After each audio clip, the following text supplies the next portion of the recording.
नमस्कार श्रोते हो, दीपक रेगे कथाकथन चॅनलवर तुम्हा सगळ्यांचं मनापासून स्वागत. श्रोते हो, तुम्ही ऐकताय लालासाहेब जाधव यांची ग्रंथालयानं प्रकाशित केलेली परका ही कादंबरी आणि आज भाग 10वा. आम्ही बेलसरला आल्यावर उजाडलं. सासवडला पोहोचेपर्यंत दुपार झाली होती. सासवडच्या एस टी स्टँड शेजारी एक मोठं वडाचं झाड होतं. त्याच्या आधारानं आमचं बिराड उतरलं. दुपार झाली होती. रात्रीच्या 1-2 शिळ्या भाकऱ्या शिल्लक होत्या. त्या लहान भावंडांनी खाल्ल्या. आम्ही मात्र सगळे उपाशीच होतो. दुष्काळाचे दिवस असल्यामुळे कोणी चतकोर भाकर भीक म्हणून सुद्धा वाढायला तयार नव्हतं. माझ्या आईनी आणि वडिलांनी 1 झाप आणि 2 कुडवं विणली. सासवडला सोमवारचा बाजार असतो. त्या बाजारात झाप कुडवं विकलं. इथेही त्या पैशांची बाजरी आणून दळण करून आईनी भाकऱ्या थापल्या. सगळ्यांचं खाऊन झाल्यावर चांबळीची वाट धरली. 4 किलोमीटर पायपीट झाल्यावर संध्याकाळच्या जेवणाच्या वेळी आमचं बिराड चांबळीत पोहोचलं. माझ्या बहिणीचं, मोहनाबाईचं ते सासर. तिची ही आर्थिक परिस्थिती हालाखीचीच होती. एकादशीच्या घरी शिवरात्र, तसं आम्ही तिच्या घरी पोहोचलो. बहिणीचं घर गावाबाहेर ओढ्याच्या कडेला होतं. घर कसलं? राहण्यासाठी झोपडी वजा केलेली सोय होती ती. वरती फक्त काडानं शाकारलेलं छप्पर होतं इतकंच. चांबळीला पोचल्यावर पाहुण्यांच्या घरासमोर कसं राहायचं हा एक प्रश्न माझ्या आईवडिलांच्या पुढे पडला. त्यावर बाबांनी विचार केला आणि त्यांनी आईला विचारलं की राधे, आपण चांबळीला गेल्यानंतर आपल्या मुलीच्या घरी राहण्यापेक्षा गावातल्या एखाद्या मंदिरासमोर किंवा गावातल्या एखाद्या मोठ्या वडाच्या झाडाखाली पटांगणात राहू. बाबांचं हे बोलणं ऐकल्यावर माझी आई म्हणाली की आपल्याला गावातल्या देवळासमोर किंवा वडाच्या झाडाखाली पटांगणात राहण्यापेक्षा थोडे दिवस आपण आपल्या मुलीच्या घरासमोर राहू. यानंतर आम्ही सगळ्यांनी माझ्या बहिणीच्या घरासमोर असलेल्या अंगणात रात्र काढली. तिच्या घरासमोरच काडाच्या छपराचं आणखीन एक मोडकळीला आलेलं घर होतं. दुसऱ्या दिवशी आम्ही त्या घरात राहायला गेलो. माझे मेव्हणे लक्ष्मणदाजी यांनी आसपासच्या खेड्यात टणटणीचे फोक किंवा बांबूची बेटं कुठं आहेत हे चांगलं माहिती होतं. ते आम्हाला सांगितलं. चांबळीच्या दक्षिण भागात गराडे नावाचं गाव होतं. तिथे बांबूची काही बेटं होती. आम्ही जाऊन बांबूच्या बेटातनं 25 बांबू तोडून काढले. तर समोर बांबूच्या बेटाचे मालक आले. ते दादींच्या ओळखीचे होते. माणूस चांगला होता, माणुसकीचा होता. त्यांना दाजींनी समजावून सांगताच त्यांनी 25 बांबू उधारीवर देऊ केले. बांबू घेऊन आम्ही चांबळीला परत आलो. ते अर्धे ओले बांबू वजनदार होते. मोठा भाऊ रामचंद्र आबा, मी आणि लक्ष्मणदाजींनी डोक्यावरनं वाहून बांबू चांबळीला आणले. मोहनाबाईच्या घरासमोर बसून वडिलांनी दुसऱ्या दिवसापासनं बांबूच्या उभ्या कामट्या काढायला सुरुवात केली. त्या चिरलेल्या बांबूच्या कामट्यांच्या आईनं टोपल्या झाप विणायला सुरुवात केली. पाट्या, टोपल्या, उपण्या विकून त्या विणण्यासाठी कुठल्या तरी लांबच्या गावाला जायचं असा वडिलांचा आणि आईचा विचार होता. पण विणकाम करणारी आई एकटी, त्यामुळे दिवसाला 2-3 नगच तयार व्हायचे फक्त. याच काळात मी वडिलांनी चिरलेल्या बांबूच्या कामट्यांचं भेंडोळं कधी डोक्यावर घेऊन, कधी काखेत मारून गराडे, थापे या गावात जाऊन लोकांच्या कणग्या, झाप, टोपल्या, पाट्या, सूप सांधून द्यायचो. त्यातून मला कोणी जेवण द्यायचं, कोणी धान्य, कोणी पैसेही द्यायचं. अशा प्रकारे मी रोज घरी धान्य 2-3 रुपयाची कमाई आणून आईकडे देत असे. कधीकधी तर राधेलीभर धान्य आणायचो. बहिणीच्या घरी राहत होतो, पण आमची चूल मात्र स्वतंत्र होती. अंध वडिलांचं पोर म्हणून गावातल्या बाया बापड्या आमच्याबद्दल कणव दाखवायच्या. या काळात आईनी बांबूच्या अनेक वस्तू विणून त्यांचा ढीग करून ठेवला होता. त्याचबरोबर रामचंद्र आबाबरोबर जाऊन कुठून कुठून काळकीचे फोक आणून ठेवले होते. त्यांच्याही पाट्या, टोपल्या, झाप विणून तयार करून ठेवले होते. त्यांचाही ढीग दारात करून ठेवला होता. चांबळीजवळच्या गावात या वस्तूंना तशी मागणी कमी होती. आम्हाला चांबळीला येऊन आता 2-2.5 महिने होऊन गेले होते. या काळात आमचे खाण्यापिण्याचे हाल झाले नाहीत, पण तयार केलेल्या वस्तू विकायच्या राहून गेल्या होत्या. रामचंद्र आबा आईला मदत करता करता त्याची पुस्तकं वाचायचा. आमच्या घरावरून जाणाऱ्या गावकऱ्यांना त्याच्या अभ्यासाचं मोठं अप्रूप वाटायचं. वडिलांच्या मनात दुसरीकडे जायचा विचार होता, पण तो रहित झाला. आमच्या सगळ्याच नातेवाईकांची, सोयऱ्यांची सगळीकडे आबाळच होत होती. आमचे चुलते सोपान तात्या यांना वडिलांनी मोरगाव सोडण्यापूर्वी सांगितलं होतं की आणखीन काही दिवसांनी चांबळीला ये. त्याप्रमाणे ते चांबळीला आले होते. खंडोबाचं वारं अंगात येणारे उत्तमराव माने आणि त्यांचे भाऊ संपतराव यांनासुद्धा वडिलांनी तसाच निरोप दिला होता. ते पण चांबळी मुक्कामी येऊन पोचले होते. आलेल्या या सगळ्या पाहुण्यांनी त्यांच्या परीने काम सुरू केलेलं होतं. वडिलांना वाटत होतं 4 पैसे मिळाले तर त्यांच्याही मुलाबाळांच्या पोटात 4 घास जातील. संपतदाजी, उत्तमदाजी, सोपानतात्या त्यांना मिळतील तिथून फोक आणत होते. त्यांचं विणकामही तेच करत होते. आमचं काम आम्ही करायचो. मात्र या सगळ्यांच्या भाकऱ्या थापायचं काम आईला करायला लागायचं. तिच्या हातांना जरा म्हणून उसंत मिळायची नाही. घरदार, तिची 3 लहान लेकरं, रामचंद्र आबा, मी, वडील, आलेले पै पाहुणे सगळ्यांचं तिलाच करावं लागत होतं. शिवाय समोर माझी बहीण राहत होती. तिचीही काळजी आईला सतत असायची. एवढ्या साऱ्या माणसांसाठी केलेल्या कालवणातनं लेकीला कालवण द्यायला ती कधीही विसरत नव्हती.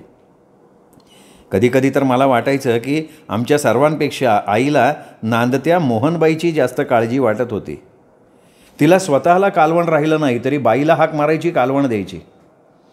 मी आणि भाऊ आईला कधीतरी म्हणायचो की आई, अगं तुला कालवण शिल्लक नाही, ती तिच्या घरात करून खाईल ना.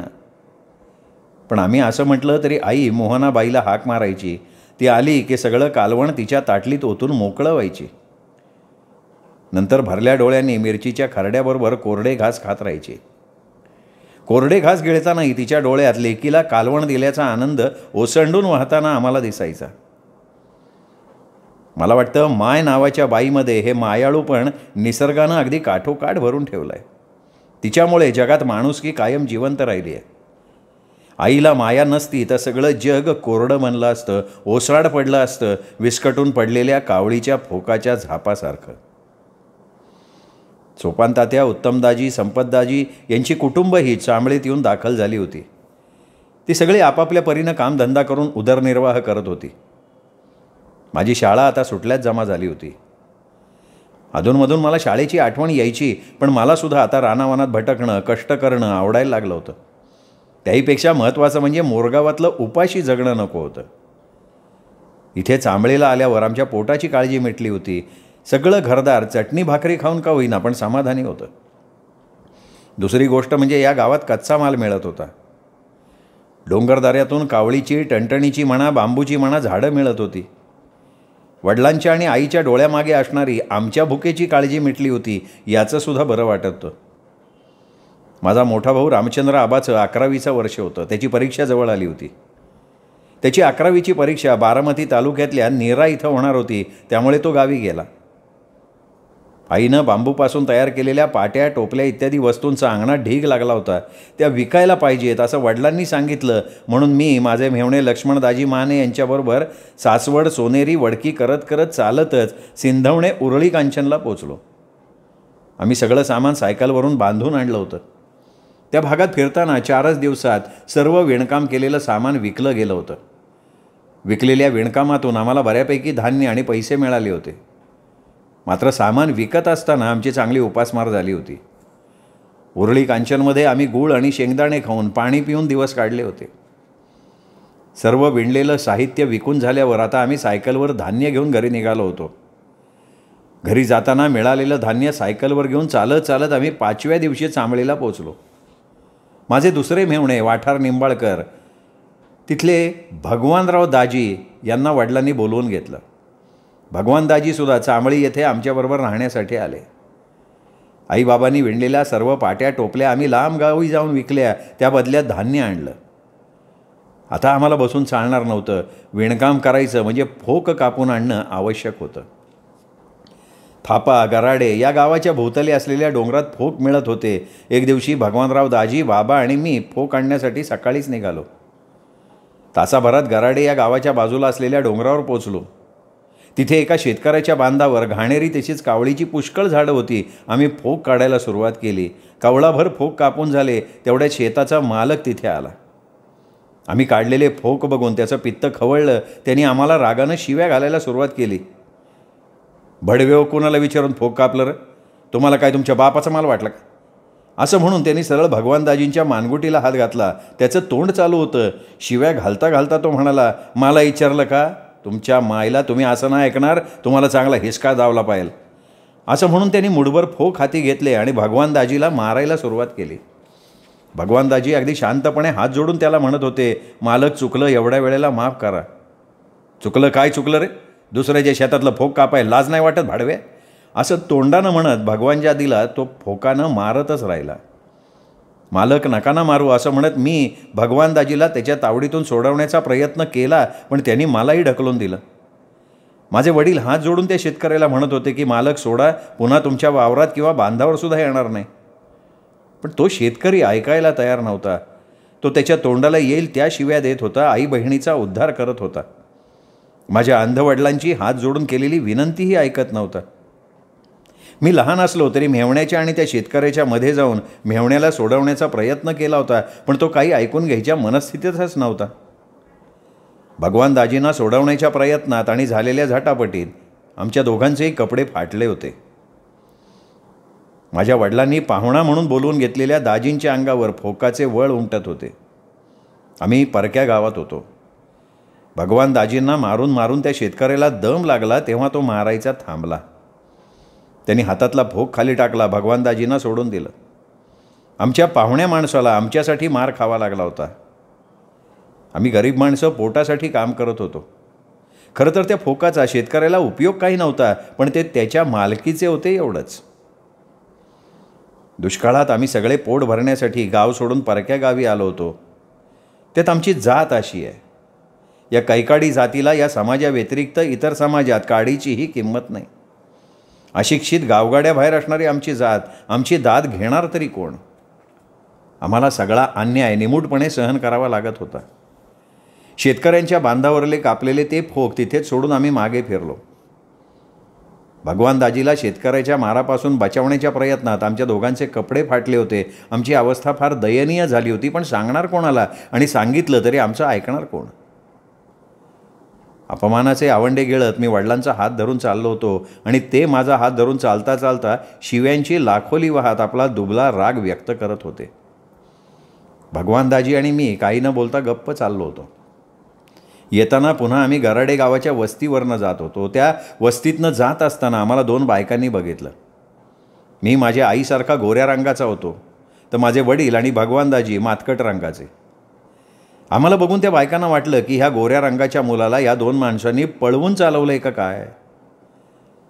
त्यांनी आम्हाला थांबवलं, आमची विचारपूस केली. भगवानदाजींनी त्यांना आमची ओळख पटवून दिली आणि म्हणाले, सकाळपासून आमच्या पोटात अन्नाचा कण नाही, खायला काहीतरी द्या. ती बाई आधी आम्हाला म्हणाली की घरातली माणसं जेवून उठल्यावर तुम्हाला जेवण देते. पण आम्हाला जेवण देते असं म्हणणाऱ्या त्या बाईला जेव्हा आमची जात समजली, तेव्हा आम्हाला जेवण देण्याऐवजी तिने हिडीस फिडीस करत आम्हाला तिथून हुसकावून लावलं. आम्हाला तिथून हुसकावून लावताना आपल्या घराजवळ थांबू नका असंही तिने निक्षून सांगितलं. अगोदर तिला वाटलं होतं की एका चांगल्या घरातल्या मुलाला हे लोक पळवून नेत आहेत, त्यामुळे तिने थांबून आमची चौकशी केली. पण आमची कैकाडी जात समजताच तिचं वागणं एकदम बदललं. समोर एक भुकेला मुलगा आहे याची जाणीव न ठेवता केवळ जातीमुळे तिने हिडीस फिडीस करत आम्हाला तिथून जवळजवळ हाकलून दिलं. संतापानं माझ्या मनात आलं की कसली आमची जात, कुठल्या भाडव्यानं आम्हाला या जातीत जन्माला घातलं. बांधावरच्या त्या शेतकऱ्यानं केलेल्या मारहाणीपेक्षाही हा अपमान माझ्या मनाला जास्त वेदना देऊन गेला. माझे वडीलही चालता चालता स्वतःशी म्हणत होते की कुठल्या देवानं आम्हाला या कैकाडी जातीत जन्म दिला, त्यामुळे ही सगळी माणसं आम्हाला त्रास देतात, हीन वागणूक देतात, हे काही चांगलं नाही आहे. आम्ही कैकाडी जातीचे असल्यामुळे आम्हाला मार खावा लागला, शिवीगाळ घ्यावी लागली आणि माझा पोरगा उपाशी. ज्याने आमची जात बनवली आणि ज्यामुळे आम्हाला आमच्या जातीला सगळ्या माणसांकडनं अशी वागणूक मिळते, त्या देवाला आणि आम्हाला त्रास देणाऱ्या माणसांनाही शाप लागल्याशिवाय राहणार नाही. माझे मेव्हणे भगवानदाजी खाली मान घालून गप्प चालले होते. तसं पाहिलं तर मारहाणीच्या वेळी त्यांनी एकट्याने सहज त्या शेतकऱ्याला बडवलं असतं, पण तसं करणं शक्य नव्हतं. आमचं लक्ष आता नंतर जेवण देईन असं म्हणणाऱ्या त्या बाईच्या घराकडे लागलं होतं. भूक तर सगळ्यांना लागली होती, आतड्यांना पीळ पडला होता. आम्ही वस्तीपासून लांब जाऊन थांबलो होतो. काही वेळानं मी आणि भगवानदाजी पुन्हा त्या बाईकडे गेलो. यावेळी त्या घरातनं एक पुरुष बाहेर आला. आम्ही त्याला सांगितलं की बाईंनी थोड्या वेळानं जेवण देते म्हणून सांगितलं होतं, म्हणून आम्ही आलोत. पण जेवण संपलं असं सांगून त्याने आम्हाला पिटाळून लावलं. आम्ही जेवण मिळेल या आशेवर होतो, पण त्या आशेवर सुद्धा पाणी पडलं. निराशेनं आम्ही परत निघालो. तेवढ्यात दुसरी एक बाई धावत आली. तिने मला मागच्या दारी बोलवलं. मी मागच्या दारात गेलो. माझ्या हातात जास्ताची तवली होती. त्या तवलीत पिण्याचं पाणी होतं. ते पाणी फेकून द्यायला लावून त्या बाईनं तवलीत खीर दिली आणि कागदात गुंडाळलेल्या 5 चपात्या दिल्या आणि म्हणाली, पोरा कपड्यात लपवून घेऊन जा. हातातल्या चपात्यांच्या वासानं माझी भूक चाळवली का शमली माझं मला समजेन असं झालं. चपात्या झाकून घेऊन जा असं ती बाई म्हणाली, पण त्या झाकायला माझ्याकडे काहीही नव्हतं. भगवान दाजींनी त्यांच्या खांद्यावरच्या उपरणवजा फडताळा त्या चपात्या गुंडाळून घेतल्या. खिरीची तवली मी त्यांच्या हातात दिली. भूक असूनसुद्धा मी भूक विसरलो होतो. मला नेहमी प्रश्न पडतो की हे असं का झालं, असंच का झालं, असं का झालं नाही. त्याचवेळी वडील मला म्हणत होते की लाल्या, तू काही खाल्लं नाही, तुला आता भूक लागली असेल, जेवण करून घे. पण माझी भूक नाहीशीच झालेली होती. मी गराडे गावच्या वस्तीपासून ते चांबळीला जाईपर्यंत माझ्या मनात एकच विचार ठाण मांडून बसला होता. आम्ही जेवण मागायला गेलो तेव्हा त्या घरातल्या माणसानं जेवण संपलं असं आम्हाला सांगितलं होतं. नंतर त्याच घरातल्या माऊलीनं मला बोलवून खायला दिलं होतं. तिने आम्हाला जेवण दिलं ही गोष्ट जर त्या माणसाला समजली तर तो माऊलीला तो मारहाण करेल का? आम्हाला जेवण दिलं म्हणून त्या माऊलीला घरातले तिचे सासू सासरे शिव्या देतील का? मी मनातल्या मनात देवाला हात जोडून प्रार्थना करत होतो की आम्हाला जेवण देणारी ती आई आहे, परमेश्वरा तिला मारू देऊ नको. मी मनातल्या मनात लक्ष्मी आईला, खंडोबाला परत परत नमस्कार करत होतो, प्रार्थना करत होतो त्यांची.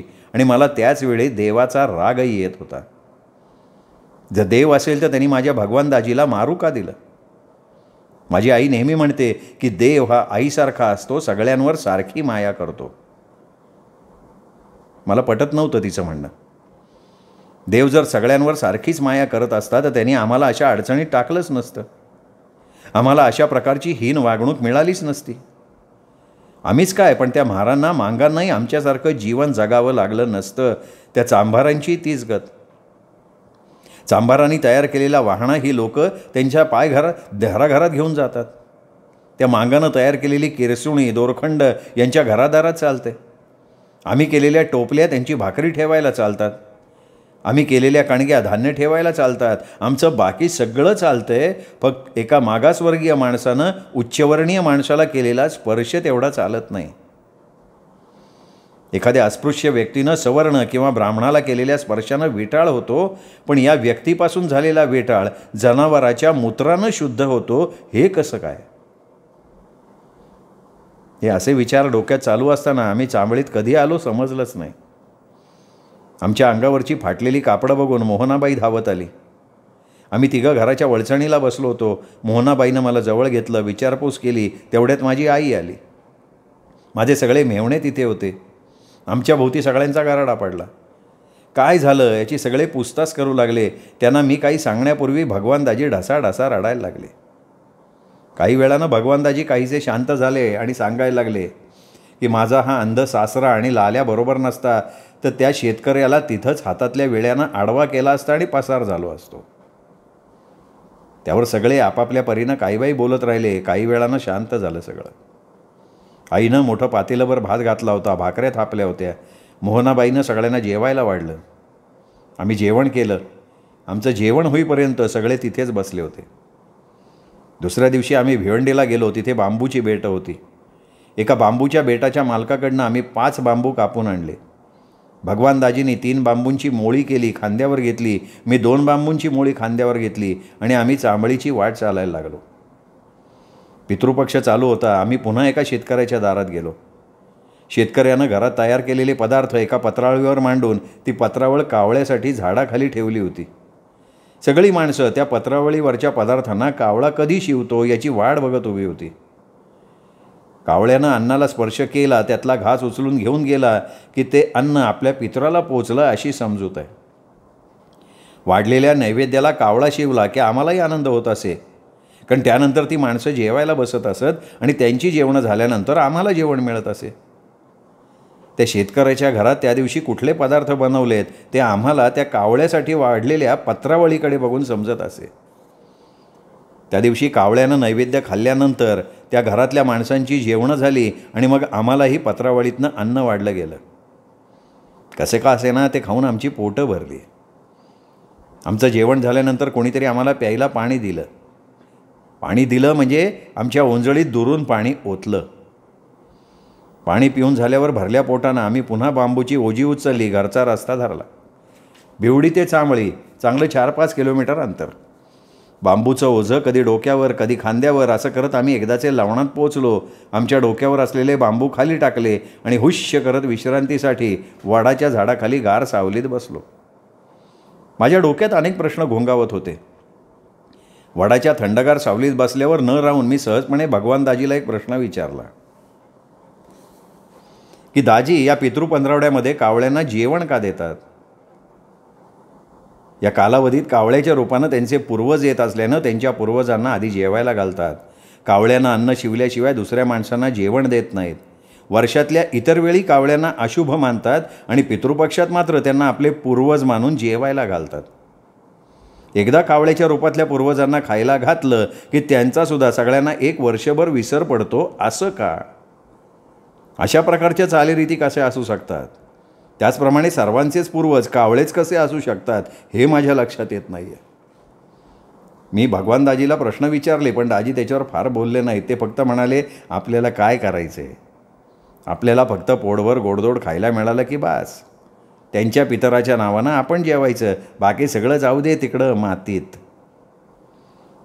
माझ्या प्रश्नाचं उत्तर मिळालं नव्हतं, पण दाजींनी हसडलेली शिवी ऐकून मी पोट धरून हसलो. चांबळीपर्यंत डोक्यावर बांबू असले तरी दाजींच्या बोलण्यानं मला राहून राहून हसायला येत होतं. दुसऱ्या दिवशी पहाटे उठलो. आम्ही सगळ्यांनी थापे गावची वाट धरली. पुरंदर तालुक्यातल्या थापे गावापासून जवळ डोंगराच्या मोठ्या रांगा आहेत. त्या डोंगर कपारीत घाणेरीची झाडं आहेत. घाणेरीच्या झुडपांच्या जाळ्या असतात आणि त्या जाळ्यांमध्ये टणटणीचे फोक असतात. टणटणीच्या बारीक सरळ लांब फांद्यांना टणटणीचे फोक म्हणतात. याची पिवळी लाल छटा असलेली फुलं औषधी आहेत असं सांगितलं जातं, पण मी कधी त्या फुलांचा औषधी म्हणून वापर केलेला बघितला नाही किंवा ऐकलाही नाही. टणटणीला बारीक बारीक फळं येतात. या फळांना म्हणतात कांगोण्या. आणि या कांगोण्यामुळे टणटणीच्या झाडाला कांगोण्याचं झाड असंही म्हटलं जातं. म्हणजे घाणेरीचं झाड, टणटणीचं झाड आणि कांगोण्याचं झाड अशी 3 नावं एकाच झाडाला आहेत. अशा टणटणीच्या झुडपांचे वेल हे थाप्या शेजारी असलेल्या डोंगरात मोठ्या प्रमाणात होते. त्यामुळे आम्ही घाणेरीचे फोक काढायला थापे या गावी जायचं निश्चित केलं. थापे गावाला जायला चांगला रस्ता नव्हता. जी पायवाट होती त्या पायवाटेनं आम्ही एकामागून एक असे निघालो. एका डोंगर पायथ्याला बसलेल्या थापे गावात 40-45 घरं असतील. टणटणीचे फोक काढायला आम्ही गावाच्या मागे डोंगरात गेलो. तिथे जंगलच जंगल.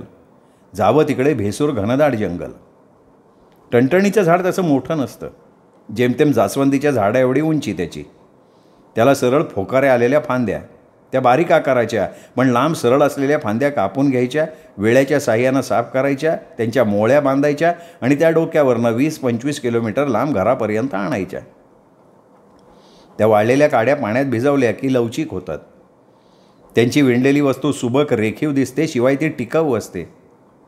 त्यामुळे टणटणीच्या फोकाच्या केलेल्या पाट्या, टोपल्या, कणग्या, झाप यांना बाजारात मागणी चांगली. थापेगाव जवळच्या या डोंगरात 4-5 दिवस आमचं जाणं येणं चालू होतं. पण नंतर असं रोज थापेगावच्या डोंगरात जाण्यापेक्षा तिथेच राहिलेलं चांगलं असा आम्ही विचार केला आणि रोज तिकडे फेऱ्या मारण्यापेक्षा तिथेच जाऊन राहणं चांगलं म्हणून सगळेजण बायका पोरांना सोबत घेऊन निघालो. बरोबर आमची गाडवही होती. थापेगावला जाताना गराडे गावाहून जायला लागायचं. रस्त्यानं जाताना कापलेल्या फोकाचे भारे गाढवांवर लादले होते. तसेच आमच्यापैकी प्रत्येकाच्या डोक्यावर फोकाची एक मोळी होती. गाढवांना आणि माणसांना थोडी विश्रांती पाहिजे म्हणून आम्ही गराडे गावाशेजारच्या करा नदीकाठी एका झाडाखाली थांबलो. माझे वडील अंध असले तरी ते बहुधा आमच्याबरोबरच असायचे.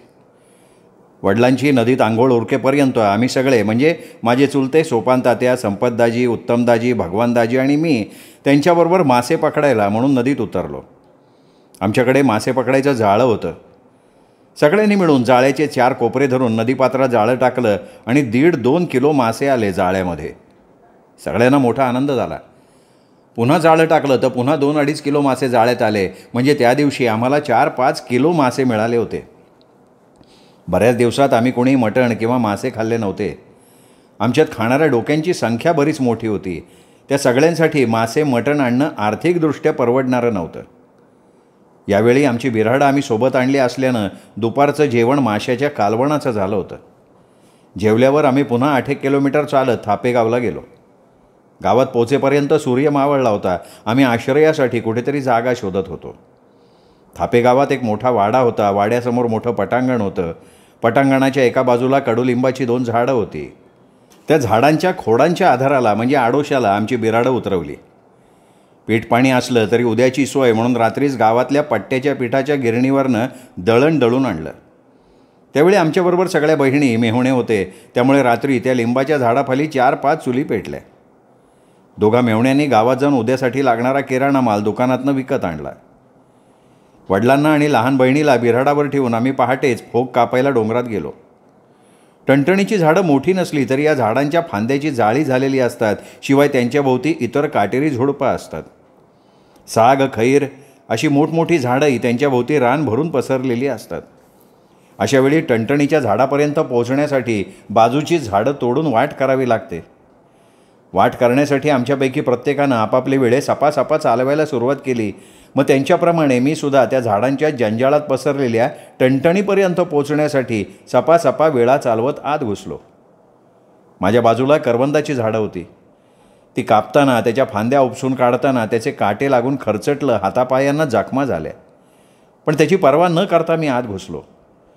माझ्या अंगावर डबल फाटलेलं शर्ट होतं. माझ्या पायात चप्पलही नव्हती. पण मनात ईर्ष्या की मी या सगळ्यांपेक्षा जास्त फोक काढणार. आमच्यासाठी मी आणि माझी आई फोक काढत होतो. अंगातनं रक्त वाहत असलं तरी मी त्या वेदना सहन करत फोक काढत होतो.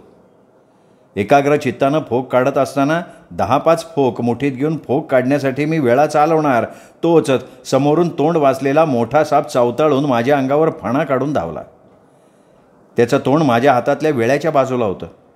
सापाला बघितल्यावर माझी घाबरगुंडी उडाली. भीतीनं जीव अर्धा झाला आणि मी जोरात साप साप ओरडत टणटणीच्या आणि करवंदांच्या जाळ्यातनं न वागता धावत बाहेर पडलो. बाहेर पडताना पुन्हा सर्वांगाला काटे चोचले. सगळेजण धावत माझ्याकडे आले. भिल्यामुळे मला दम लागला. माझं भीतीचं ओरडणं ऐकून सगळेजण माझ्याभोवती जमा झाले. माझी चौकशी करायला लागले. मी माझ्या अंगावर साप आल्याचं सांगताच माझी आई आणि बहीण ओक्साबोक्षी रडायला लागल्या.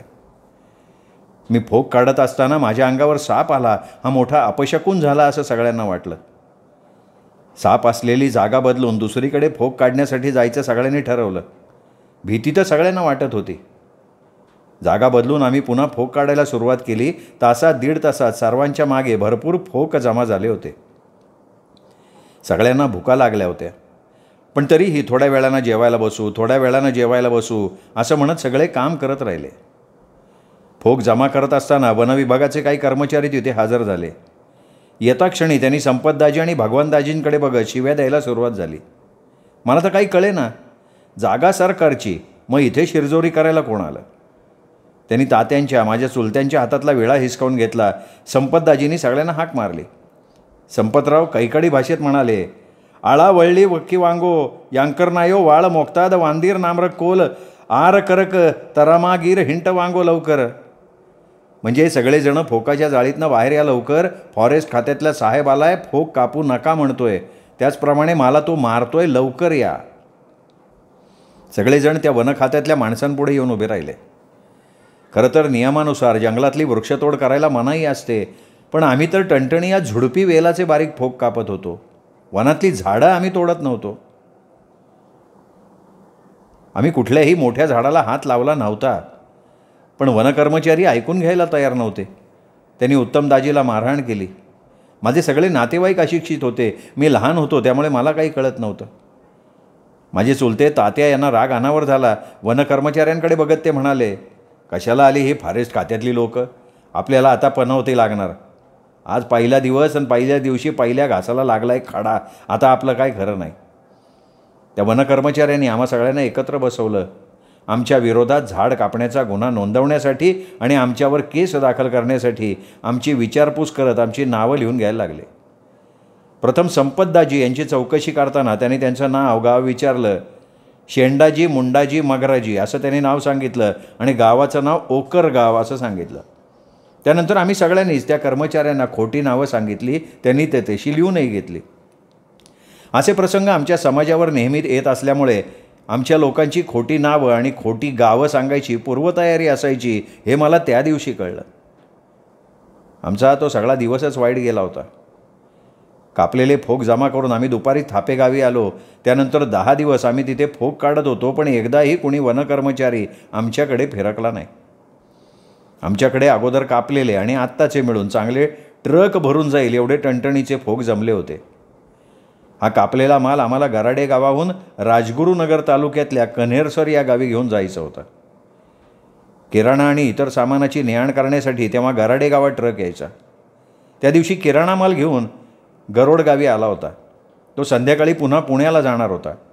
ट्रक येण्यापूर्वी आम्ही किराणा माल आणि रोजच्या गरजेच्या वस्तूंची खरेदी केली. आम्हाला राजगुरुनगरला जायचं होतं, पण ट्रक पुण्यापर्यंतचाच मिळाला. संध्याकाळी आम्ही ट्रकमध्ये फोक भरले. त्याचबरोबर गाढव आणि चिलीपिली सोडून 10 मोठी माणसं त्या ट्रकमध्ये बसली. बोबदेव घाटात येईपर्यंत अंधार पडला होता. बोबदेव घाटातून जाताना ट्रक एवढा हेळकांडायचा, म्हणजे घाटामध्ये वेडीवाकडी वळणं घ्यायचा की वाटायचं ट्रक खोल दरीत कोसळतोय का काय. जर ट्रक कलंडला असता तर ट्रकमध्ये बसलेल्या आमच्यापैकी कुणीही जिवंत राहिला नसता. संध्याकाळच्या वेळी घाटातनं जात असताना पुण्यातल्या लाईटीमुळे पुणे शहर अगदी नयनरम्य दिसत होतं. पण घाटातल्या वळणांमुळे मनात भीती बसली. रात्री 8 वाजता आम्ही पुण्यात पोचलो. आम्ही उतरलो ते ठिकाण होतं जानाईचा मळा, म्हणजे आत्ताचं लोहिया नगर. आम्ही जानाईच्या मळ्यात उतरायचं कारण म्हणजे तिथे माझ्या चुलत्यांची सोपान तात्यांची मुलगी विमल राहत होती. आम्ही उतरलो ते मोठं पटांगण होतं. जनाईच्या मळ्यातले लोक तिथे प्रातर्विधीसाठी येत असत. त्या पटांगणात आम्ही रात्र काढली आणि त्या दिवशी मी पहिल्यांदा पुणं बघितलं. आम्ही जानाईच्या मळ्यात उतरल्यानंतर माझे वडील, चुलते, मोठे दाजी विमल अक्काच्या घरी जाऊन तिला भेटूनसुद्धा आले. तीही तिच्या नवऱ्याला घेऊन त्याच्याबरोबर आम्हाला भेटायला पटांगणात आली. आमच्या बिऱ्हाडात आईने आणि बहिणीनं भाजी भाकरी केली होती. त्या रात्री आम्ही तिथेच जेवण केलं. विमलचा नवरा आणि विमल गप्पा मारून कधी गेले कळलं नाही, कारण आम्ही जिथे फोकाची ओझी टाकली होती ती जागा झोपडपट्टीतल्या लोकांची हागणदारीची जागा होती. तिथे त्या हागणदारीतच टणटणीच्या बेंड्यावर कधी झोपी गेलो माझं मलाच कळलं नाही. दुसऱ्या दिवशी आम्ही कन्हेरसरला जाणाऱ्या ट्रकची शोधाशोध केली. ट्रक थोडा उशिरा मिळाला. ट्रक आम्ही फोक आणि इतर सामान भरलं आणि एकदाचं आमचं बिऱ्हाड कन्हेसरला येऊन पोचलं. पाऊस नसला तरी कन्हेरसर भागात ज्वारी बाजरीची पिकं चांगली फोफावलेली दिसत होती. या भागात आम्ही सुगीसाठी आलो होतो, कारण आमच्याबरोबर आलेल्या सर्व कुटुंबांना पोटभर जेवण आणि 4 पैसे मिळावेत असा बाबांचा हेतू.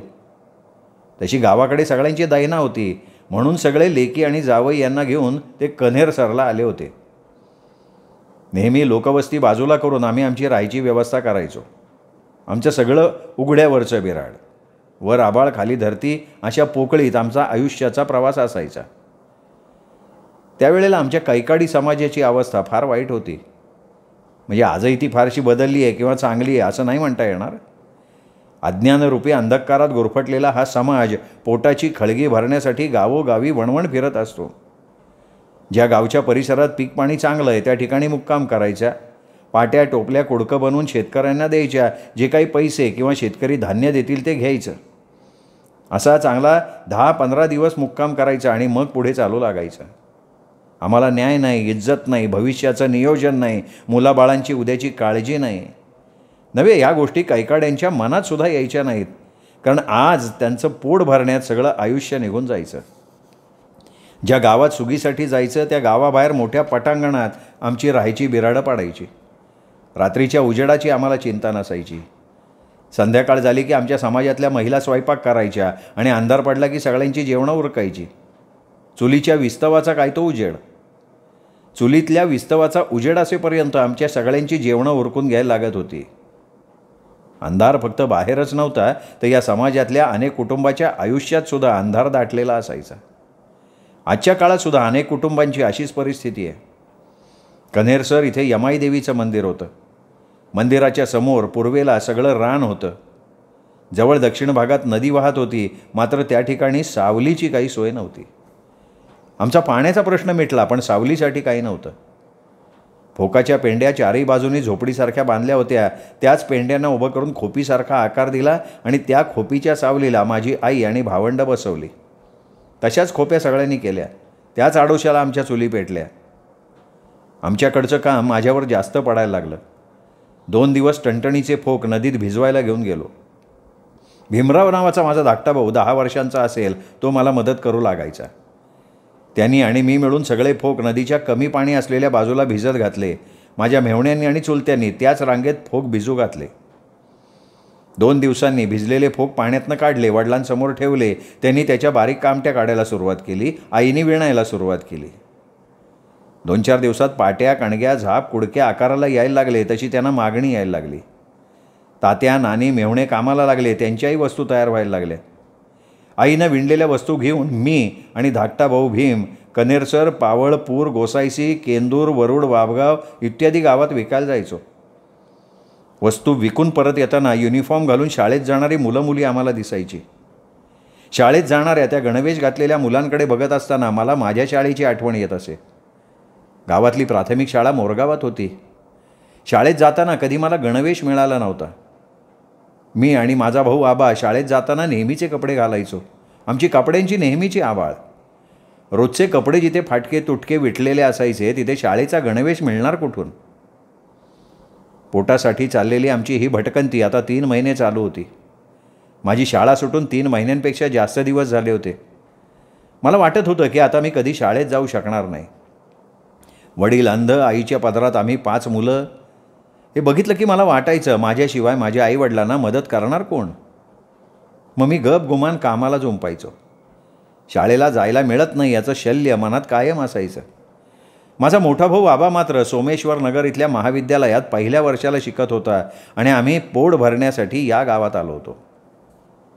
कधीकधी थकून आल्यावर रात्री अंथरुणावर पाठ टेकून पडलो की वर आभाळ, चंद्र, चांदण्या दिसायच्या. मनात विचार यायचे की आईवडिलांचं हे दारुण दुःख संपवण्याचा प्रयत्न केला पाहिजे आणि त्यासाठी मला शाळेत गेलं पाहिजे, शिकलं पाहिजे. मला काहीतरी नोकरी मिळाली की आईवडिलांना असं दारोदार भटकावं लागणार नाही. या विचारात कधी झोप लागायची कळतसुद्धा नव्हतं. बहिणींची आबाळ होत होती. त्या आमच्याबरोबर होत्या, रोज कष्ट करत होत्या. माझ्या मनात यायचं की आमच्या कैकाडी समाजाच्या माथी असं भटकण्याचं पाप का? कुणी आम्हाला अशा अस्पृश्य जातीत ढकललं?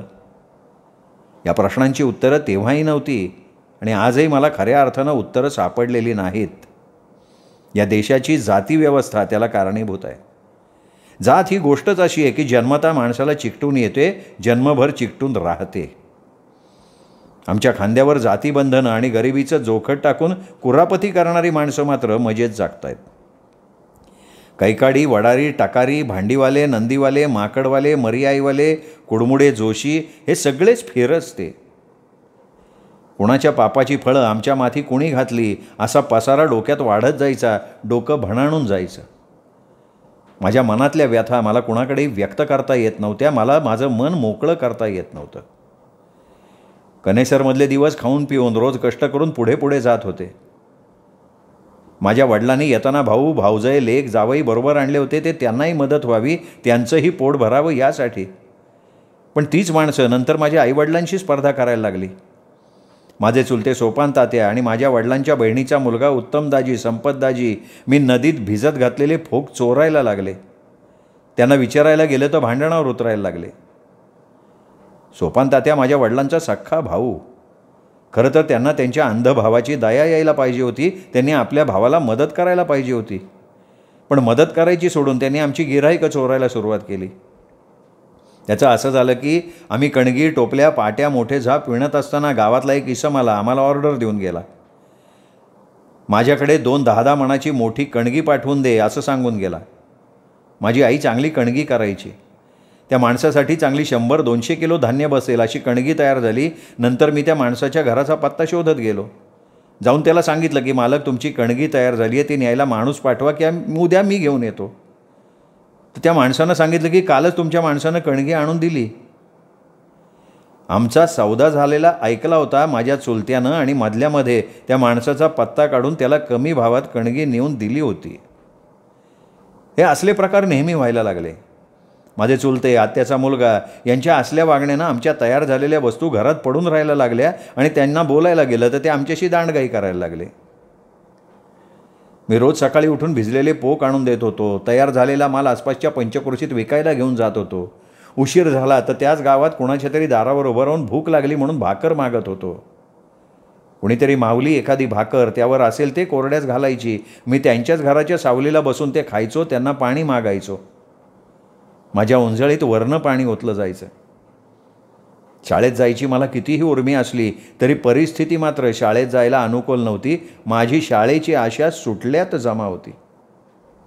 श्रोते हो, हा होता भाग 10वा. 11वा भाग उद्या. तोपर्यंत नमस्कार मित्रो.